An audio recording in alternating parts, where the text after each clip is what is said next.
यह भगवान का संकल्प है कि दुनिया जो है, दुनिया बेहतरीन बननी चाहिए, दुनिया स्वर्ग समान बनना चाहिए और मनुष्य देवता बनना चाहिए। भगवान का संकल्प, ऋषियों की योजना है। आपका जो संकल्प होता है उसके अधिक सीमा तक गुरुदेव साधन उपलब्ध करा देते। हमारा संकल्प शुद्ध होना चाहिए। हमारा अगर संकल्प शुद्ध है, पवित्र है, इस युग में या इस हमारे इतिहास में पुरातन काल से लेकर अब तक जिनका संकल्प शुद्ध था, उसको भगवान ने मदद की। किसका संकल्प शुद्ध था?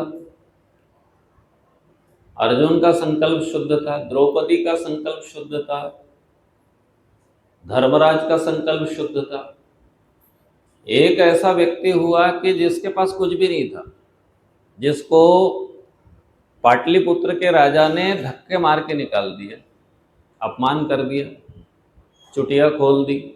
उसने संकल्प ले लिया कि मैं तब तक चोटी नहीं बांधूंगा जब तक कि इस नंद वंश का नाश ना हो जाए, इसका नाश कर दूंगा। लेकिन फिर उसको अपनी संकल्प के ऊपर में पश्चाताप हुआ और उसने कहा कि किसी का नाश नहीं करना है अपने, अब नाश तो अपने आप हो जाएगा, जिसका नाश होना है वो तो अपने आप हो जाएगा। लेकिन मुझे क्या करना है? मुझे ये करना है कि मेरा परमात्मा से प्रार्थना ये है कि मेरा भारतवर्ष के ऊपर किसी का आक्रमण ना हो, ये एक रहे, पूरा राष्ट्र एक बने। कुछ नहीं, छोटा सा गरीब दरिद्र ब्राह्मण था, पढ़ाता था तक्षशिला के विश्वविद्यालय में, और उसके पास कुछ बच्चे पढ़ते थे। जो बच्चे पढ़ते थे उन बच्चों के अंदर में कोई ऐसी प्रतिभा उसको दिखाई नहीं दी। कुछ बच्चे चुन करके निकाले। एक बच्चा ऐसा था, वो गाय चरा रहा था, और गाय चराते चराते वो राजा कौन प्रजा कौन ऐसा खेल खेल रहा था। कोई आ गया उसको दंड दे दिया, कोई आ गया उसको चलो इसको 50 गव्वे दे दो, कोई आ गया उसको ये कर देता था। मतलब राजा का रोल कर रहा था वो, छोटा सा बच्चा गाय चराते चराते।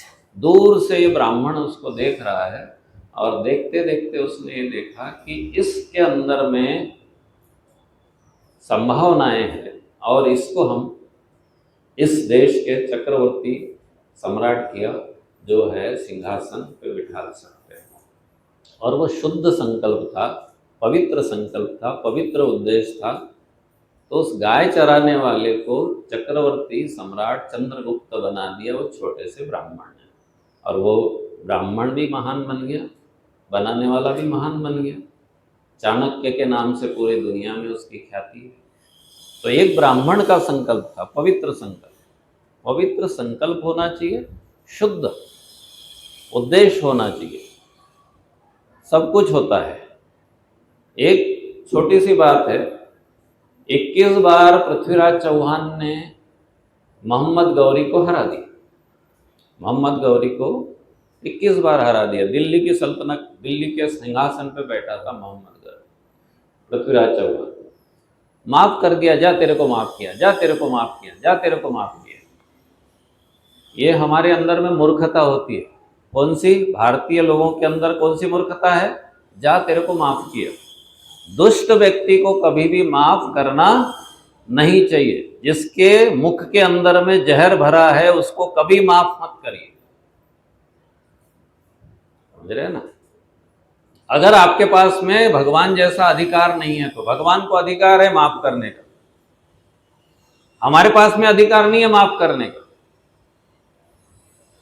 तो जा तेरे को माफ किया। और 22वीं बार उसने दिल्ली के सिंहासन पे मोहम्मद गौरी ने कब्जा कर लिया। तब से दिल्ली के ऊपर में मुस्लिमों का कब्जा शुरू हो गया। इतना बड़ा शक्तिशाली सम्राट की जो साम्राज्य है वो खत्म हो गया, क्योंकि आपके पास में पवित्र उद्देश्य नहीं था, शुद्ध लक्ष्य नहीं था। इसलिए पूरा का पूरा साम्राज्य तहस नहस हो गया। और एक छोटा सा बालक था जिसके पास अपना किला नहीं, अपनी सेना नहीं, अपने 20-25 साथियों को लेकर के उसने पहला किला जीत लिया और जीतते जीतते जीतते जीतते उसने 600 किले जीत लिए। 3-3 पादशाहियों को उसने पदाक्रांत कर दिया। 3-3 पादशाहियां उससे थर्राती थी। क्यों हुआ ऐसा? वो यदि नहीं होता तो आज हमारे गले में जनेऊ नहीं होता, पंढरपुर का विट्ठल जी का मंदिर नहीं होता, तुळजापुर की भवानी माता को खंड खंड कर दिया था अफजल खान ने, उसको फिर से जीर्णोद्धार कराया उसने छत्रपति शिवाजी महाराज ने। क्यों? उसके साथ में सब कुछ था। जैसे किसी भवन में से चारों तरफ से लोहे से बंद मकान है और उसमें से कोई गायब हो जाए, इस तरह से वो गायब होकर के आगरा से आ गए। शाहिस्ते खान के घर में घुस के उसकी उंगलियां काट दी।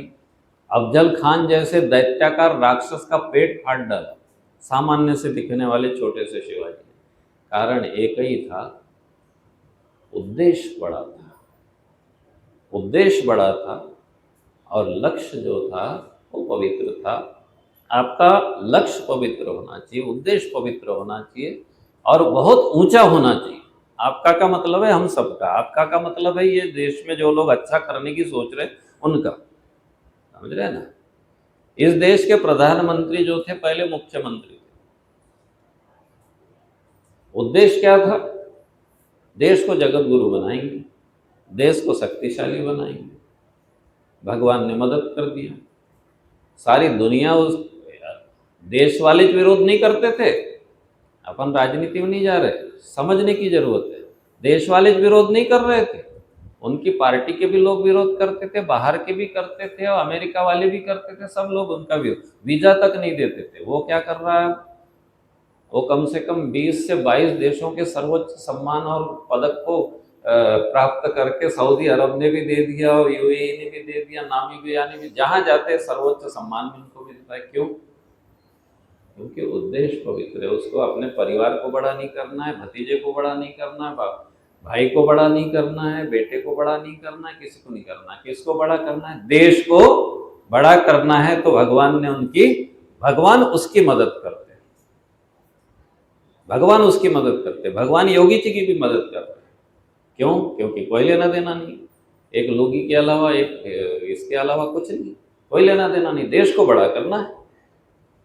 तो जो शुद्ध पवित्र भाव रखते हैं, शुद्ध भाव था शिवाजी महाराज का। कौन सा शुद्ध भाव? ये था कि हिंदवी स्वराज की स्थापना करना है, गो ब्राह्मण प्रतिपालक, गायों की रक्षा करनी है, मंदिरों की रक्षा करनी है, जनेऊ की रक्षा करनी है, शिखा की रक्षा करनी है, मठों की रक्षा करनी है, देश में हिंदुस्तान में धर्म ग्रंथों की रक्षा करनी है। ये पवित्र उद्देश्य था। सनातन धर्म को बचाना, ये पवित्र उद्देश्य था। भगवान ने उनकी मदद की, समर्थ गुरु रामदास ने मदद की और उनको मदद मिली तो एक छत्रपति बन गए। इतिहास में नाम है और इतिहास में नाम है। और जो मराठा साम्राज्य उन्होंने स्थापित किया, जब तक अंग्रेज नहीं आ गए तब तक अटक से लेके कटाक तक क्या था? मराठों का राज्य। बात को समझना जरूरी है। पवित्र उद्देश्य जरूरी है, शुद्ध उद्देश्य जरूरी है। हमारा लक्ष्य पवित्र होना चाहिए। काय के लिए कर रहे हैं भाई? किस लिए कर रहे हैं? कोई व्यक्तिगत ये हो तो गुरुदेव से प्रार्थना करो कि हमारे अंदर कोई व्यक्तिगत महत्वाकांक्षा हो तो गुरुदेव वहीं पे दफना दे, हमको वहीं असफल कर दे। हो जाते, गुरुदेव नहीं बढ़ने देंगे। सारा का सारा संचालन गुरुदेव वहीं से होता है। ये जो योजना बनी है, सबसे पहले हमको एक चीज समझना है। कौन सी? ये जो योजना है, युग निर्माण योजना, ये कहाँ की योजना है? ये योजना वहाँ की है, हिमालय में हजारों लाखों वर्ष से, यानी सतयुग से लेकर तो अब तक, सतयुग से लेकर तो अब तक अब ये सतयुग से लेके अब तक क्या है ना? ये चार्जिंग वाला नहीं है क्या? होगा तो देख लो, नहीं तो आवाज चली जाती, कोई परेशानी नहीं, परेशान होने की जरूरत नहीं। तो सतयुग से लेकर तो अब तक, तो सतयुग के जो ऋषि मुनि हैं वो मर खप नहीं गए, यानी कि भाई मृत्यु हो गई। अभी एक वीडियो देख रहा था मैं अपने गायत्री परिवार का, उसमें लिखा था आचार्य श्री राम शर्मा की मृत्यु इस। फिर मैंने उसमें कमेंट डाला कि मृत्यु शब्द का प्रयोग मत करिए भाई, मृत्यु नहीं हुई है, समझ रहे ना। तो उनकी कोई मृत्यु नहीं हुई है। कहाँ पर है सारे के सारे ऋषि मुनि? गौतम ऋषि अभी नहीं है क्या? याज्ञवल्क ऋषि अभी नहीं है क्या? अत्रि मुनि अभी नहीं है क्या? है ना। अत्रि मुनि के बेटे दत्तात्रेय, दत्तात्रेय चिरंजीवी है, अनुसया के पति है।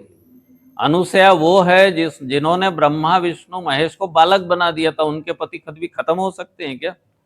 उनकी मृत्यु हो सकती है क्या? तो उन्होंने भी शरीर नहीं छोड़ा, स्थूल शरीर का त्याग कर दिया है। वशिष्ठ मुनि कहां पर है? विश्वामित्र मुनि कहां पर है? याज्ञवल्क मुनि कहां पर है? ये सारे के सारे जो ऋषि मुनि हैं, और ऐसे कितने, ये तो नाम जिनके मालूम है, वो जिनके लाइट में आ गए वो। जैसे शांति कुंज में आप जानते हैं भाई, श्रद्धेय प्रणव पंड्या जी, वीरेश्वर उपाध्याय जी, कालीचरण शर्मा जी, ऐसे नाम कुछ, चिन्मय पंड्या जी भाई साहब, ठीक। कई ऐसे दिग्गज है जिनके नाम नहीं पता। गुरुदेव ने जिनके ऊपर अखंड ज्योति लिखने का जिम्मा दे दिया था, ऐसे व्यक्ति का नाम किसी को नहीं मालूम, और वो किसी को नाम पता भी नहीं होने देते। एक जितेंद्र तिवारी जी भाई साहब है, ब्रह्मवर्चस्व में, और वो पहले रामकृष्ण मिशन में थे, और वहां पर बेलूड़ मठ में रहते थे। तो गुरुदेव उनके स्वप्न में गए, और गुरुदेव ने कहा कि बोले बेटा, मैं तो यहाँ पे आ गया हूँ, तू बेलूड़ मठ में क्यों पड़ा हुआ है? मैंने तो ट्रांसफर करा लिया अपना, मेरा ट्रांसफर हो गया शांति कुंज में। तो बोले आप कौन? मैं ठाकुर ही हूँ तेरा, मैं तेरा ठाकुर ही हूँ, और तूने तो देखा नहीं रामकृष्ण परमहंस को, है ना। तो देखना होगा तो शांति कुंज आ जाए। तो फिर वो, उनको लगा कि पागलपंथी है, ऐसे स्वप्न आते रहते हैं मन के, वो है। दूसरे दिन फिर सपना, गुरुजी फिर उनके दिमाग, गुरुजी जाते हैं तो दिमाग खराब, किसी के पीछे पड़ते तो पानी पीछे पड़ जाते। 3 दिन तक लगातार स्वप्न में गए, और फिर उन्होंने डायरेक्ट कोलकाता से हरिद्वार चले आए, शांति कुंज में। बहुत लेट आए शांति कुंज, 1975 के करीब की बात। और शांति कुंज में आए तो उनने सोचा कि देखते हैं क्या, किसने बुलाया, क्या बुलाया। गेट पे गए तो कहाँ से आए आप? कोलकाता से। कोलकाता से बेलूड़ मठ से आए? हाँ। गुरुदेव ने ऊपर बुलाया। फिर नीचे वहाँ शिव प्रसाद मिश्रा जी जहाँ बैठे रहते थे मंत्र लेखन करते हुए, वहाँ गए। बोले कोलकाता से? अच्छा, बेलूड़ मठ से आए? गुरुदेव राह देख रहे तुम्हारी, बताए थे कि अभी आएंगे। तो गुरुदेव को तो मैंने चिट्ठी नहीं, पत्र नहीं, फोन नहीं, फान नहीं उस जमाने में। तो गुरुदेव को कैसे पता है कि भाई आप? और गुरुदेव के पास गए, बोले बेटा बहुत दिन से राह देख रहा था, बहुत काम पड़ा हुआ है, ये अखंड ज्योति लिखना है और ब्रह्म वर्चस्व का वो सारा सिस्टम संभालना है। प्रणव तो इधर का काम करता है, उसको बाहर भी जाना पड़ता है, उसको सब कुछ देखना पड़ता है, अंदर का काम करने के लिए कोई नहीं है, और तुझे इसलिए बुलाया। फिर वो सब कुछ उसको बोध कराए, जो भी कराए। तो गुरुदेव ने कहा कि जितना वांग्मय, ये जो वांग्मय बना है ना, एडिटिंग जितनी हुई वो वांग्मय, इतने 108 खंड, ये 3200 किताबों का वो सब कुछ एडिटिंग करके बनाया है। और अभी गायत्री महाविज्ञान तो हमने पढ़े, सावित्री महाविज्ञान अभी तक नहीं छपा है। सावित्री महाविज्ञान अभी तक नहीं छपने दिया, गुरुदेव ने तो उस समय छपने नहीं दिया। और जब तक जीजी नहीं चाहेगी तब तक सावित्री महाविज्ञान छपेगा नहीं। सावित्री महाविज्ञान के ऊपर पाबंदी है, गुरुदेव ने लिखा है, लेकिन एक समय आएगा तब महाविज्ञान छपेगा, जब गुरुजी की परमिशन होगी। तो वो सारी चीज़ें करके उन्होंने वांग्मय की एडिटिंग किया है। किन्ने? जो ब्रह्मवर्चस्व लिखा रहता ना किसी भी किताब में, वो जितेंद्र तिवारी जी भाई साहब है ना। तो गुरुदेव से उन्होंने कहा कि गुरुदेव, बोले मैं रहता हूँ आपके पास, मुझे समझ में भी आ गया कि आप कौन हैं, आदि आदि सारी चीज़ें। उनने जिस भाषा में कहा, अपन तो उस भाषा में ना तो गुरुदेव की भाषा अपन समझते हैं उनकी। तो उन्होंने कहा कि आप के लिए यहाँ पे मैं समर्पण करता हूँ, मैं यहीं रहूँगा, 3 शर्तें हैं मेरी। हम बोले तो 10 शर्तें लगा, तो यहाँ रहे, तू यहाँ रहने के बाद बीड़ी भी पिएगा तो चलता है मेरे को, लेकिन तू यहाँ रहे। गुरुदेव बहुत मजाक करते थे, अपने को लगता है कि गुरुदेव जाने ऐसे, गुरुदेव कुछ भी, गुरुदेव का आखिरी प्रवचन सुनना मंच का तो हंसा हंसा के पागल कर देते और रुला भी देते हैं, है ना। तू जवाई है मेरा, तू जवाई है मेरा, अच्छा सब जवाई को दे देंगे, तू जवाई है मेरा, अच्छा ये तो ऐसी मजाक करते थे गुरुदेव। गुरुदेव भगवान जो होते हैं वो बालकवत हो जाते, बालकवत यानी शिशुवत सरल हो जाता है। भगवान जटिल नहीं रहता, आइए भाई साहब, आदरणीय भाई साहब, बैठिए भाई साहब, ये शिष्टाचार है। भगवान के पास काय का शिष्टाचार, वो तो सरल है। माँ जैसे बेटे, चल खाना खा ले, हुआ नहीं क्या तेरा। माँ बेटे में जो संवाद होता है वो भगवान और पुत्र में होता है। शिष्टाचार का है का उसमें, आदरणीय माता जी आप बहुत पूजनीय है और मैं आपको प्रणाम, ऐसा किसी बच्चे ने माँ को बोला है क्या अभी तक, बोला है कुछ है ना। और माँ भी कभी बोलते कि तू मेरा बड़ा प्रिय पुत्र है और तेरे प्रति मेरा ये है, ऐसा कुछ नहीं बोलती। और तो आंखों से समझ में आ जाता है, दिल से समझ, दिल की भाषा होती है, सरलता होती। तो ठीक है, गुरुदेव ने फिर उनको ये कहा कि उन्होंने कहा कि 3 शर्तें हैं मेरी। कौन सी शर्तें? बोले मैं शांति कुंज के मंच पे नहीं आऊँगा। बोले ठीक है, बहुत बढ़िया बात, जो मेरे मन में था वो तूने बोल दिया। देखिए उसके मन में जो शर्तें आ रही है वो कहाँ से आ रही है, उसको थोड़ी मालूम है कहाँ से शर्त आ रही, समझ रहे कि नहीं समझ। यानी हमको लगता है कि हम मांग रहे हैं, वो कुछ नहीं, वो जादूगर अपनी चालाकी चलता है। कौन? ऊपर वाला अपनी चालाकी चलता है ना, अपने को लगता है अपन कर रहे हैं, है ना। तो मैं शांति कुंज के मंच पे नहीं आऊँगा, बहुत बढ़िया, कोई बात नहीं, तथास्तु। दूसरा, कोई मेरी फोटो नहीं खींचेगा। बोले दूसरे भी मेरे मन की बात है, क्योंकि यहाँ छपास का रोग लगा हुआ है लोगों को, माइकिस्ना, फोटेसना, ये सब। तो ये तो बहुत बढ़िया बात हो गई कि तीसरा क्या, कोई शांति कुंज वाला आके मेरे को मिलेगा नहीं। बोले ये और अच्छा हो गया, तेरे को वो बीमारी नहीं लगेगी शांति कुंज वालों की। शांति कुंज वालों की कौन सी बीमारी? बाबागिरी की बीमारी, समझ रहे ना बात को। शांति कुंज वालों की बीमारी यानी कौन सी? जो अपने को बीमारी है वो शांति कुंज की बीमारी। कौन सी? बाबागिरी। हम सब क्या बन रहे हैं? बाबा। ओम स्वस्ति नः इंद्रो वृद्धस्वाहा, क्या बन रहे हैं? बाबा, पंडित। पंडित थोड़ी बनाया था, क्या बनाया था अपने को? सृजन सैनिक। हमको क्या बनाया गुरुदेव ने? सृजन सेनानी। क्या बन गए? बाबा। समझ रहे ना। बढ़िया वास्तु पूजन कराते साहब, बढ़िया सत्यनारायण कराते साहब। सत्यनारायण कराने थोड़ी बनाया था, सत्यनारायण के बहाने उस घर में विचार क्रांति चली जाए तो ठीक है, नहीं तो कोई मतलब नहीं। तुम तुम्हारी सत्यनारायण देखते बैठो, हमको नहीं कराना तुम्हारे। मैं आपको मतलब, मैं शब्द का प्रयोग नहीं करना चाहिए, लेकिन एक शादी में गया था बहुत पहले, तब से कोई शादी नहीं करा।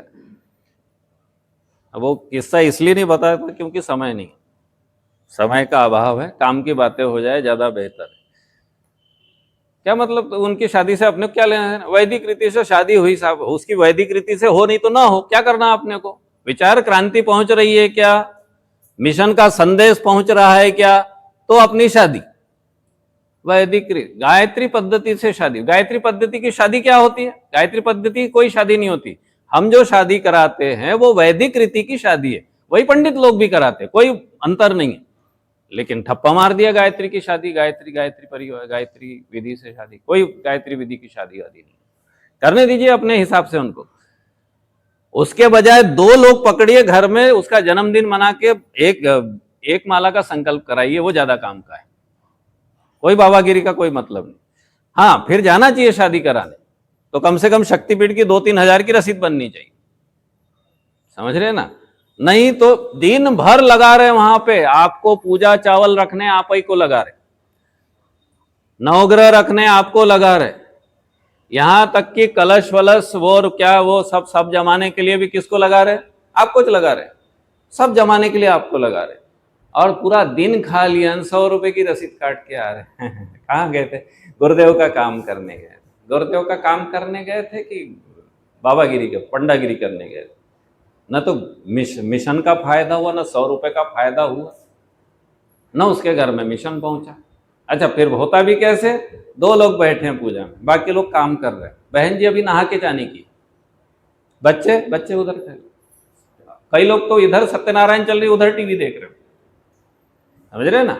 ये फालतू के काम मत करिए, सब लोगों को डांटिए, और बैठना है तो बैठो, नहीं तो मैं चला, कोई मतलब नहीं, यहां एक साथ बैठिए और गुरुदेव का संदेश सुनाइए, 3 कर्मकांड कम करिए, 5 आहुतियां कम डालिए, 2 पूजा कम करिए, कोई जरूरत नहीं है उनका वो सब कराने का, ठेका नहीं लेके रखा है, उसके लिए है दूसरे पंडित है। हमारा काम है सृजन सेनानी, सृजन सैनिक, विचार क्रांति घर घर में पहुंचनी चाहिए, वो हमारा काम। बाबागिरी थोड़ी काम है हमारा।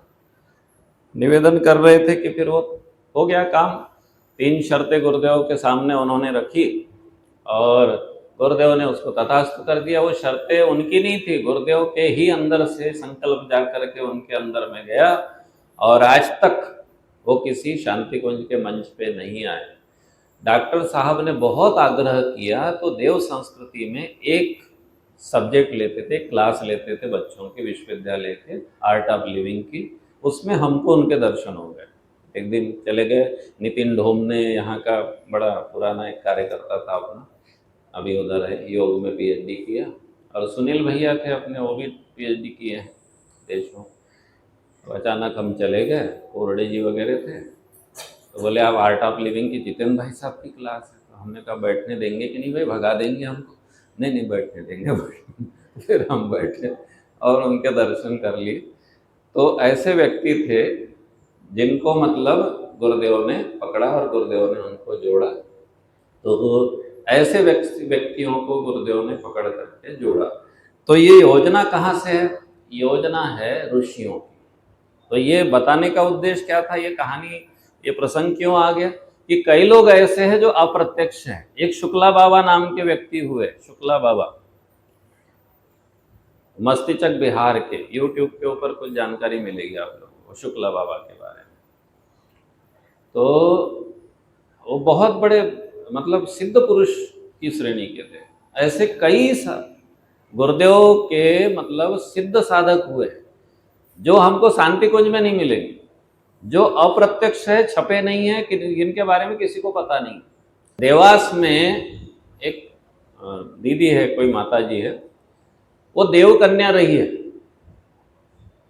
बचपन से अखंड दीप के सामने जप किया है, और अविवाहित है, ब्रह्मचारिणी, और जो बोल देती हो जाता है। वहाँ देवास में शक्तिपीठ में ही रहती है, और सब लोगों बड़ी प्रतिष्ठा है उनकी। जब भी डॉक्टर साहब वगैरह आते हैं तो उनसे मिलते हैं, और बड़े ये है। तो ऐसे कई लोग हैं जो मतलब गौरी शंकर भाई साहब थे अपने व्यवस्थापक शांति कुंज के, उनकी जो पत्नी यशोदा शर्मा दीदी, वो भी देव कन्या थी। यानी वहीं कई देव कन्याओं के वह कार्यकर्ताओं के साथ कर दिए गुरुदेव माता जी ने। कई ब्रह्मचारी नहीं रहे, अविवाहित रह करके उन्होंने बढ़िया काम किया गुरु जी का, और सिद्ध पुरुषों की श्रेणी में। तो ऐसे कई ऋषि मुनि हुए हैं जो अप्रत्यक्ष रहे हैं। तो निवेदन आप लोगों को कर रहे थे, बात क्या बता रहे थे, मुद्दा यह था, समय अपने पास कम है, मुद्दा यह था कि ऐसे 8000 ऋषि जो सतयुग से लेकर तो अभी तक हुए हैं, इस कलयुग तक हुए हैं। कलयुग में भी ऋषि हुए हैं, कलयुग में ऋषि नहीं हुए क्या? कलयुग में भी ऋषि हुए हैं, है ना। हमारे पास एक प्रजापति जी है जो मतलब कहीं बाहर का पानी तक नहीं पीते। ठीक है अभी चलिए ऐसा करके, चाहे बाहर का अभी तक उनने समोसे का स्वाद नहीं लिया, ऐसे लोग हैं। तो ऋषि नहीं है ऐसा नहीं है ना? तो ऐसे 8,000 ऋषि, 8,000 तो गुरुदेव ने बताए हैं कायम में वसीयत विरासत, लेकिन ऐसे अनंत और ढेर सारे संख्या में ऋषि मुनि कहाँ पर है? हिमालय की धर्म संसद में है, नंदनवन में है। और कैसे है? झोपड़ी बना के रहते हैं कि कैसे रहते हैं कि वहाँ पे संडास बाथरूम की व्यवस्था है कि नहीं है, वो सारी चीज़ों की उनको ज़रूरत नहीं है। वो सूक्ष्म शरीर में रहते, ये हाड़ मांस का शरीर उन्होंने त्याग दिया। तो गुरुदेव ने वसीयत विरासत में लिखा है कि जब हम वहाँ पर गए तो पहली बार में हमको उनका शरीर नहीं दिखा। दूसरी बार जब हमारा सूक्ष्म शरीर बहुत ही पवित्र हो गया, तब उनके सूक्ष्म शरीर के हमको दर्शन हुए। जब हमारा सूक्ष्म शरीर पवित्र हो गया तो उनके सूक्ष्म शरीर के दर्शन हमको हुए। और कितने बड़े बड़े वो त्रेता युग के, द्वापर युग के ऋषि थे, तो मतलब यहाँ से वहाँ तक गुरुदेव घुटने तक आ रहे होंगे ऐसे। तो सबके पास में जाकर के तो कोई जरूरत नहीं, उनको बात करने की जरूरत नहीं, और उनकी बात कोई समझने वाला भी नहीं, कोई प्राकृत में, कोई संस्कृत में, कोई पाली में, पता नहीं किस किस भाषा में, उस जमाने की संस्कृत, वेद काल की। तो परावाणी से सारी बातें हुई, परावाणी से ही सब कुछ समझ में आया, परावाणी से ही समाधान हुआ। और वहां की योजना है, वो क्या करते हैं ऋषि मुनि वहां बैठ करके? और ऋषि मुनि बैठ करके ये करते हैं, जब जब यहाँ सनातन के ऊपर आक्रमण होता है, कोई ना कोई एक दूत भेज देते हैं। जब एक काल ऐसा आया कि जिस समय में बौद्ध काल में वामाचार फैल गया, पंचमकार फैल गया, तो उस काल में आद्य शंकराचार्य भगवान आए। और आद्य शंकराचार्य के कारण आज हम लोग गणपति को, सूर्य को, जगदम्बा को, ब्रह्मा विष्णु महेश को मानते हैं। आद्य शंकराचार्य नहीं होते तो आज हम भी कोई और पंथ अपना लिए होते, क्योंकि उस समय में बौद्ध धर्म को और जैन धर्म को राजाश्रय मिला हुआ था, राजाश्रय था। सनातन धर्म को पूछने वाला एक भी राजा नहीं था, समझ रहे क्या? गंगा स्नान और कुंभ स्नान कराने वाला एक भी राजा नहीं था। राजाश्रय किसके? चंद्रगुप्त मौर्य ने बाद में जैन धर्म स्वीकार कर लिया। उसका गुरु कौन था? ब्राह्मण था। चंद्रगुप्त मौर्य ने क्या धारण कर लिया? जैन धर्म धारण कर लिया, और उसके नाती ने बौद्ध धर्म धारण कर लिया। समझ रहे बात को? इतिहास को समझना जरूरी है, पढ़ना जरूरी है। मराठी में एक वो है, कहावत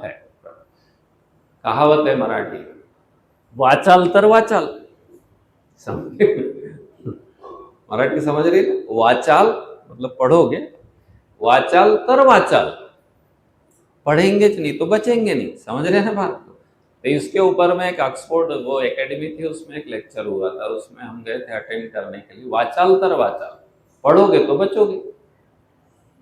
तो इसलिए जानना जरूरी है। गुरुदेव कहते हैं अज्ञान सबसे बड़ा राक्षस है, मालूम ही नहीं कुछ। प्रोफेसर होगा उसको मालूम नहीं कुछ, डॉक्टर है कुछ नहीं मालूम। देवताओं का प्रमोशन किया और हृदय के अंदर में जो इंजेक्शन लगाए उसके कारण होता है ये सब। देने की प्रवृत्ति, करने की प्रवृत्ति, समझने की प्रवृत्ति, समझ रहे ना?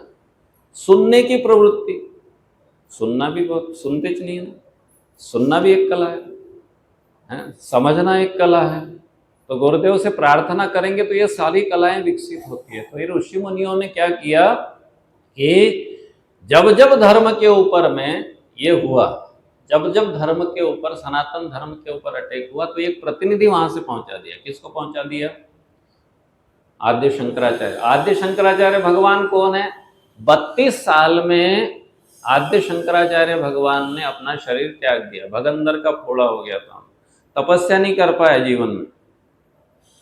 आद्य शंकराचार्य भगवान बाल सिद्ध थे और बचपन से यात्रा चालू कर दिया। टाइम बहुत कम था, काम ज्यादा था। पूरा भारत पदाक्रांत कर दिया, यानी पैरों से नाप लिया, पैदल। अरे भैया, रेलवे का टिकट, एसी का टिकट कुछ नहीं, पैदल। पूर्व से लेके पश्चिम, दक्षिण से लेके उत्तर, पूरा कांची कामकोट कोटी में एक पीठ बनाया है दक्षिण में, इधर काशी में एक पीठ है, इधर गोवर्धन उत्तराखंड में एक पीठ है। तो 32 साल में तपस्या करने का टाइम नहीं मिला, केवल शास्त्रार्थ करते रहे और अपने इसका मंडन करते रहे सनातन धर्म। और माँ थी, पिताजी तो बाल वय में ही चले गए थे, तो माँ को वचन दिया था कि तेरा जब अंतिम ये आएगा मैं आ जाऊंगा।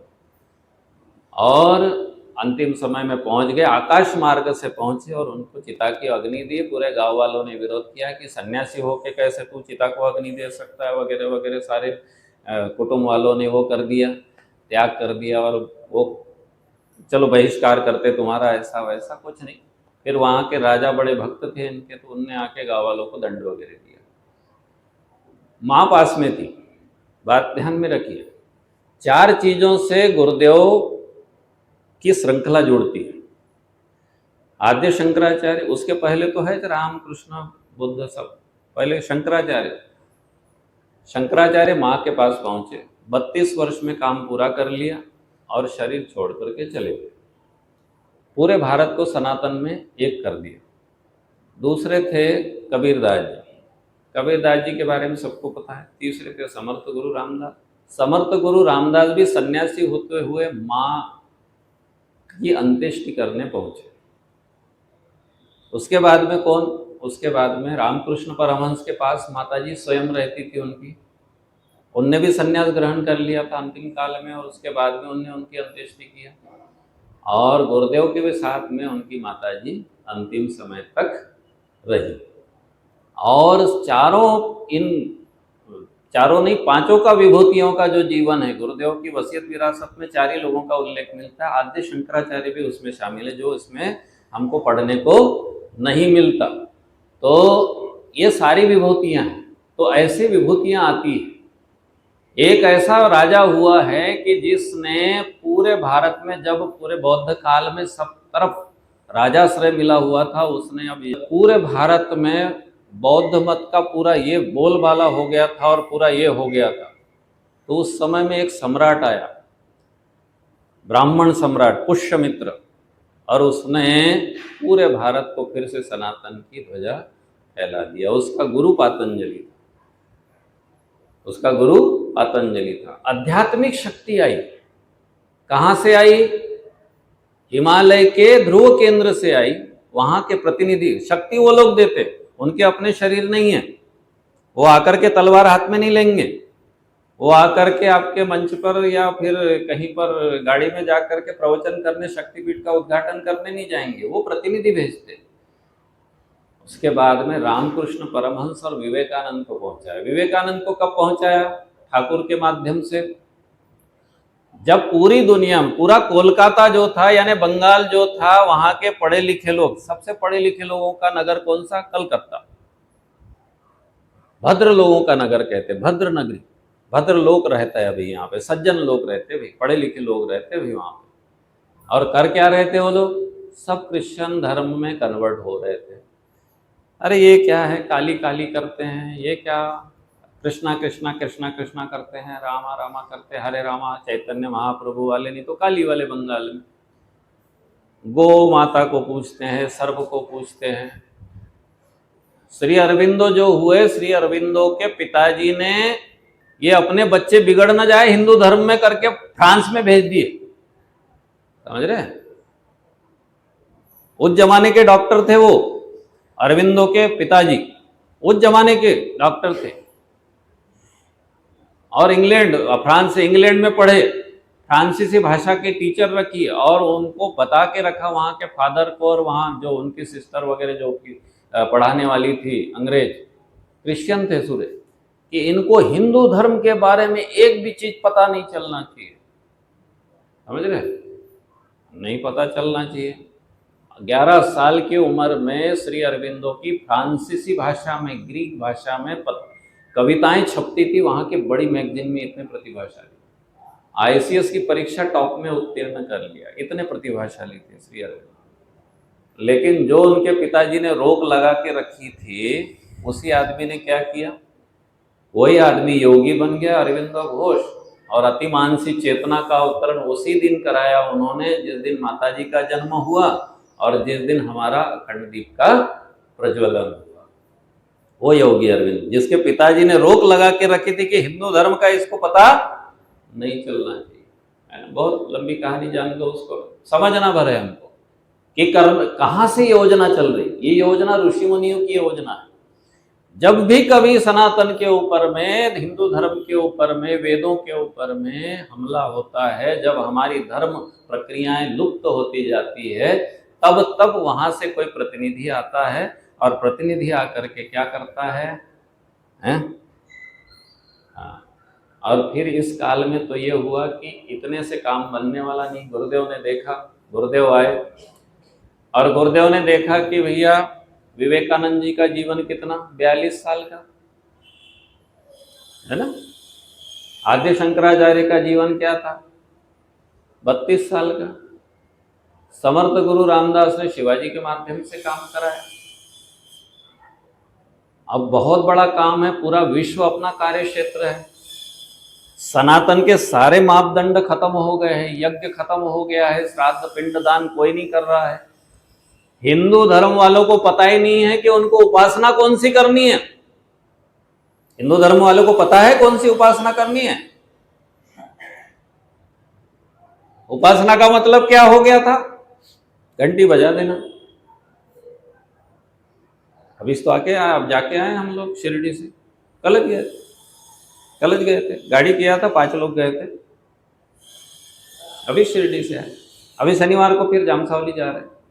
उपासना का स्वरूप क्या हो गया, एक लोटा जल, सारी समस्या का हल, ये उपासना का स्वरूप हो गया। यानी इतने बड़े सनातनी जिनके पास 4 वेद है, 108 उपनिषद है, 20 स्मृतियां है, 18 पुराण, 18 उपपुराण है, 6 दर्शन है और संत और ऋषियों का साहित्य ढेर सारा है। वो क्या बता रहे हैं कि 1 घंटी बजा दिया, 2 अगरबत्ती घुमा दिया, हो गई हमारी उपासना। और जिनके पास एक ज किताब है वो बराबर व्यवस्थित उपासना कर रहे हैं। जिनके पास एक ज किताब है वो क्या कर रहे हैं, बराबर उनको मालूम है ये फजर की नमाज कब होती है, इसकी फिर की नमाज कब होती है, वो शाम को होती है ना, क्या इफ्तार की नमाज कब होती है, सहरी की नमाज कब होती है, सब मालूम है उनको। किसको मालूम है, अनपढ़ व्यक्ति को मालूम है। वो जाकर के बेचारा टिनपट ठोकता है, गद्दे रुई के वो दुकान में काम करता है, पंचर की दुकान में, उसको पूरा मालूम है, सेटअप व्यवस्थित मालूम है, एक शब्द इधर का उधर नहीं कर सकते। और हम लोग केवल क्या कर रहे हैं, दाल भाजी। हम लोग क्या कर रहे हैं, दाल भाजी, हम कुछ नहीं कर रहे। हम लोग अभी कम से कम 12 करोड़ कावड़िए निकले, काय के लिए, कावड़ यात्रा। अब निकले हैं, कुछ लेना देना है, कोई लेना देना नहीं।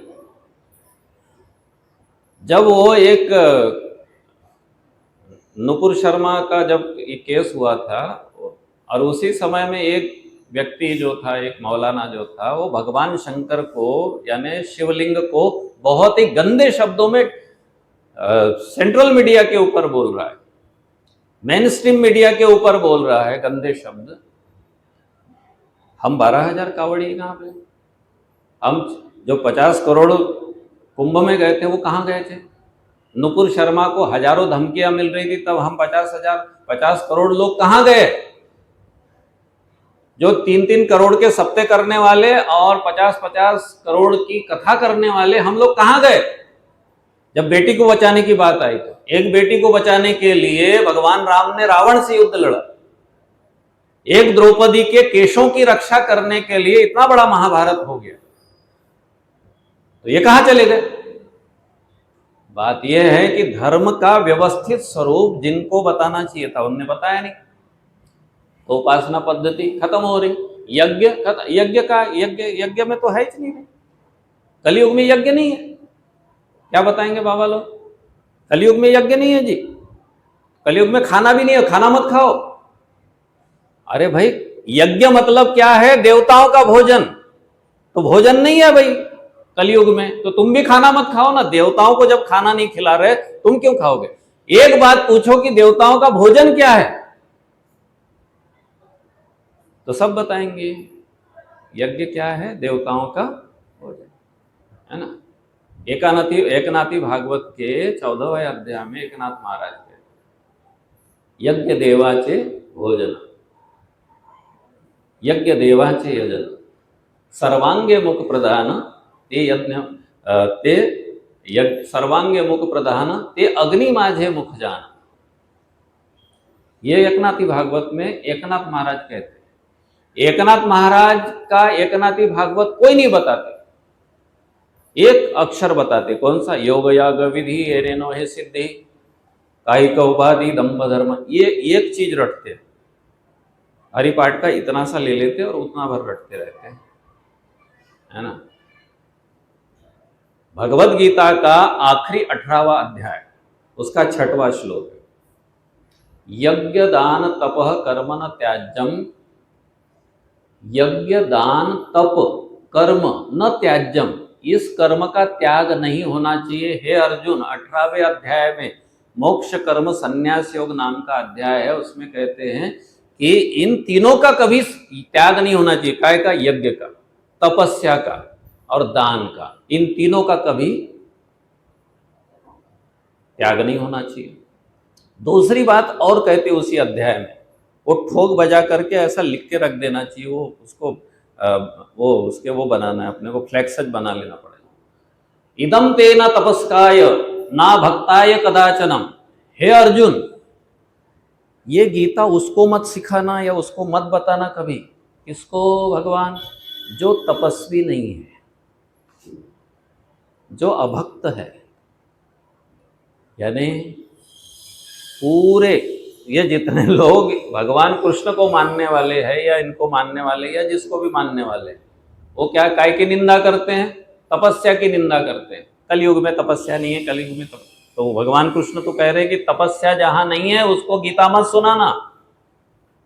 तो बात यह है कि त्रेता में यज्ञ था अभी नहीं है ऐसा कहने वाले, उनको थोड़ा सा हमको समझना पड़ेगा और समझाना पड़ेगा कि हमने देवताओं की खुराक को बंद कर दिया और देवताओं का टिफिन बंद कर दिया, है ना। कभी कभी कोई गलत डॉक्टर मिल जाता है और वो क्या कहता है कि और वो डॉक्टर नहीं मिलता, वो कौन सा डॉक्टर मिलता है, नीम हकीम खतराए जा। नीम हकीम मिलता है ना गांव का कोई भी, नाही याला दूध नाही द्यायचं, दूध याच्यासाठी बाधिक आहे, दूध याच्यासाठी बाधिक है। अब वो बाई पकड़ लेती, नहीं तो पिताजी पकड़ लेते, बाई बोलती नहीं दूध बाधिक है, दूध बाधिक है। वो बच्चा जिंदगी भर दूध बाधिक रहता है उसके लिए, समझ रहे कि नहीं। कोई कोई बोलते याच्यानं दवाई उतरते, कई लोग मिलते, वो मुंगना की फल्ली होती, वो मुंगना की शेवगाची शेंगा अब वो मुंगना की फल्ली के बारे में हमने स्कूल में किसी से सुना, बहुत सारे लोग बोलते याच्यानं दवाई उतरते। उसने दवाई कब उतरते हुए देख ली, ये समझ में नहीं आया।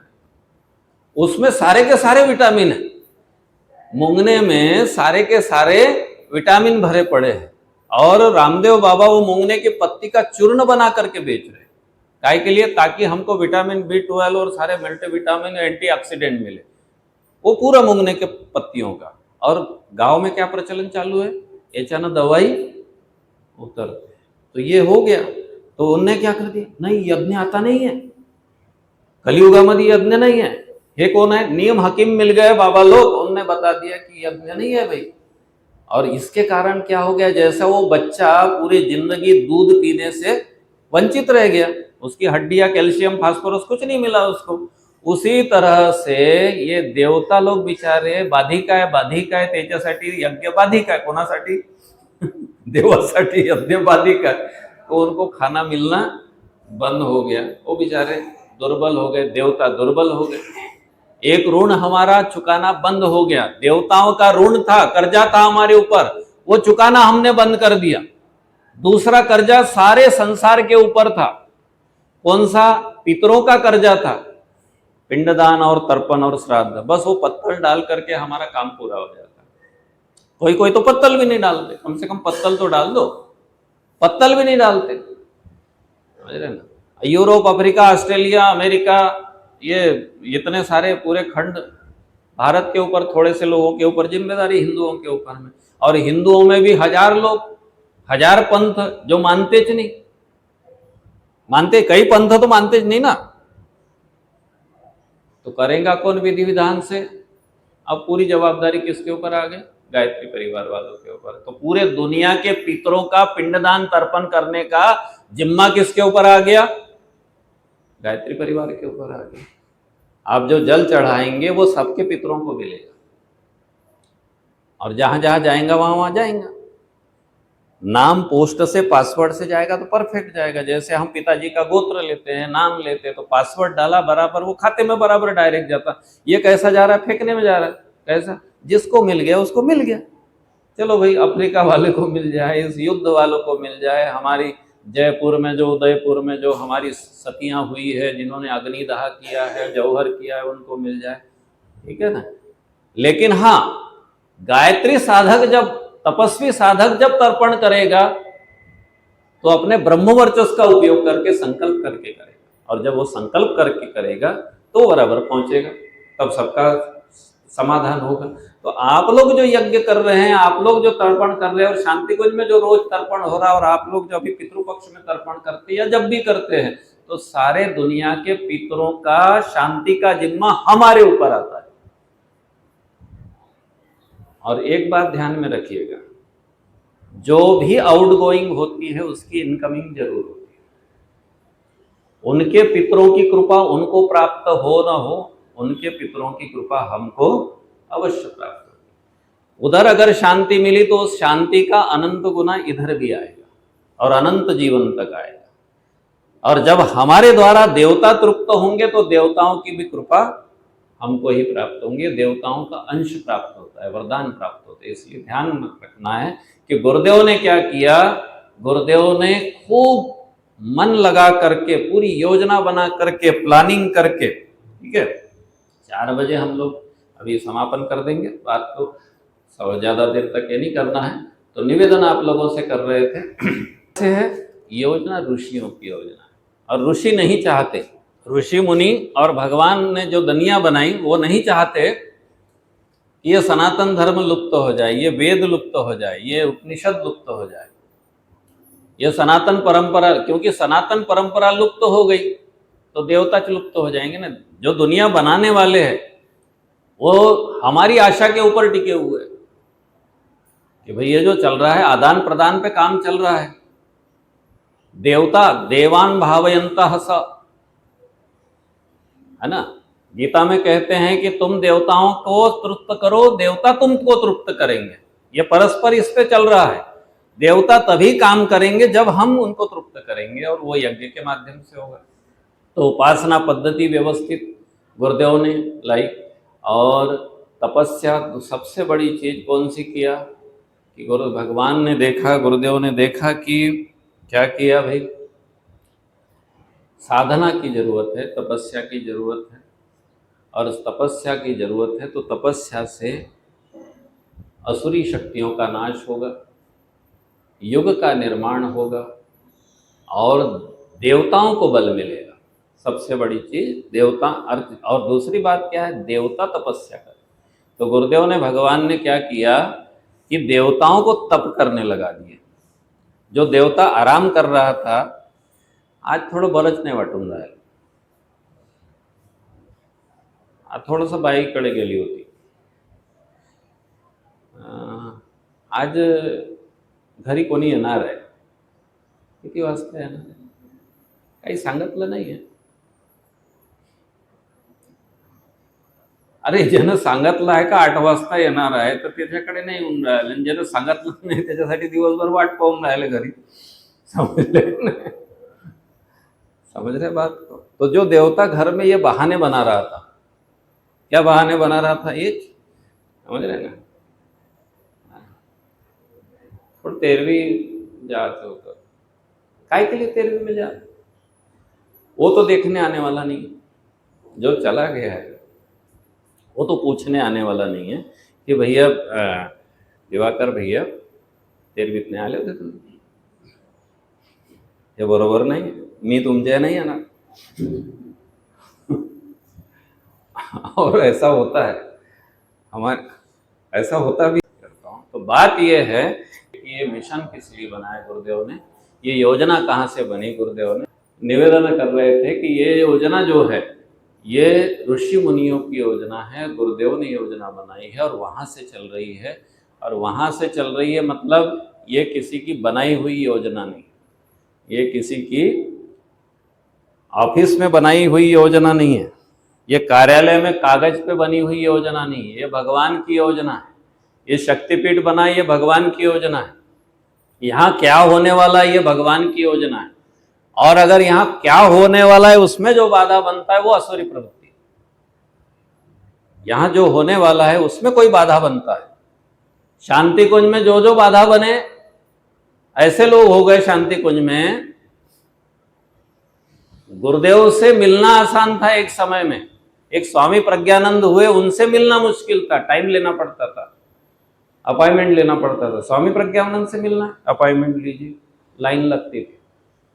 और गुरुदेव से मिलना है, जाओ ऊपर मिल लो, लिखते हुए गुरुदेव बैठे, कैसा है बेटा, कहाँ से आया, किधर से आया, क्या हुआ, तेरा परिवार कैसा है। कोई भी मिल रहा है गुरुदेव से, गुरुदेव से कोई भी मिल रहा है।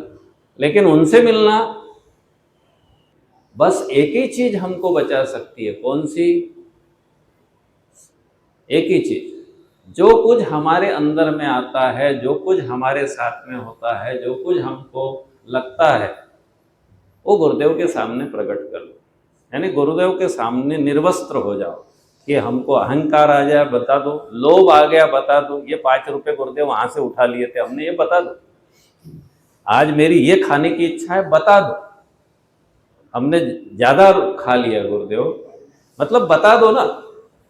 जो मन में काम आया, क्रोध आया, कपट आया, लोभ आया, कुटिलता आया, किसी के प्रति ईर्ष्या का भाव आया, सब बता दो और आप निर्णय लो।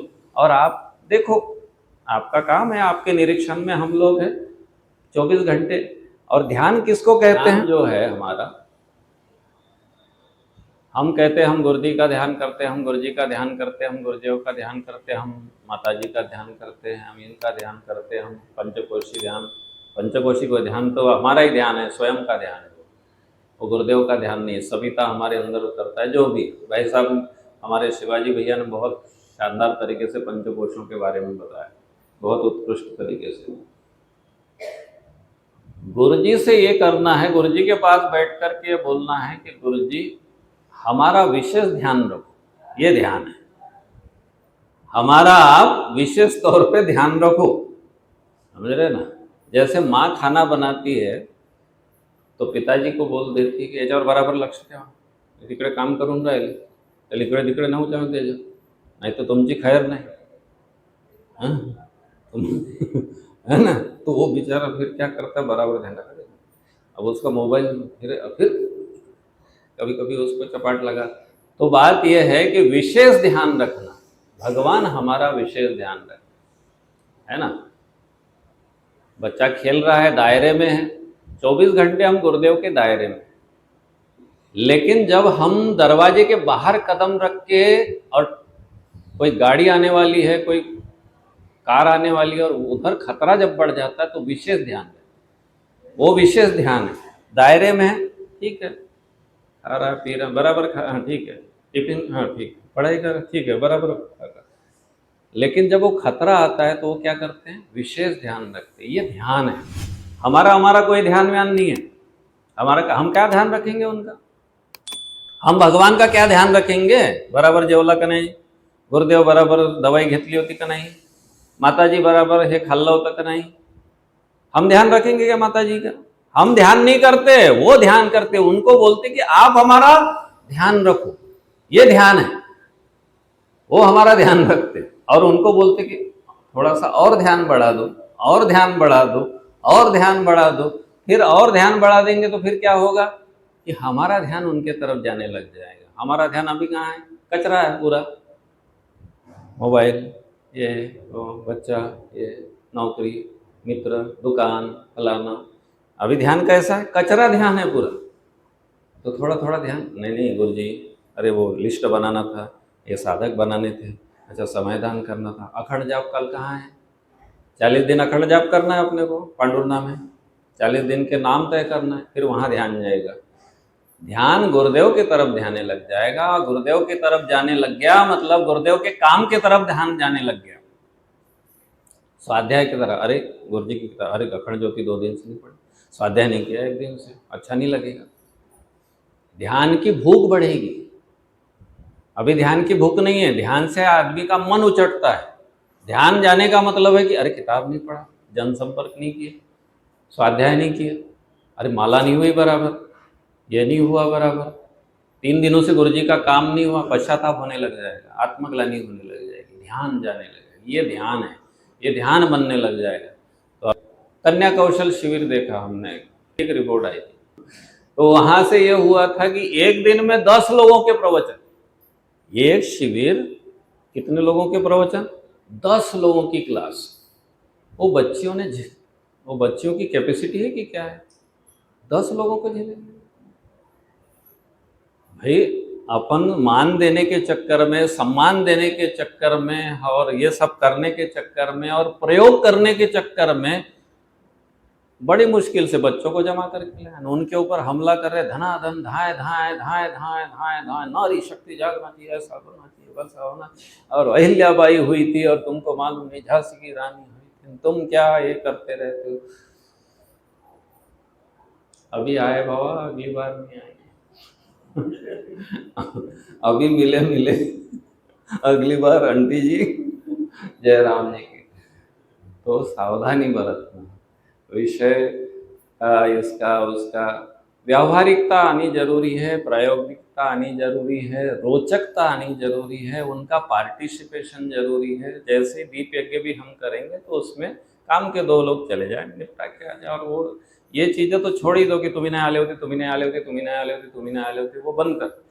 जहाँ जिसका निर्धारित है वो वहाँ पे चले जाए, निपटा के आ जाए। वो नहीं जा रहा तो वो अपना विकल्प भेजे वहाँ पर, वो अपना प्रतिनिधि इंचार्ज भेजे वहाँ पर, प्रभारी भेजे। उनको करना क्या है, अपने आप को सौंप भर देना है गुरु जी को। हम लोगों ने आज दिन भर अपने आप को सौंपा।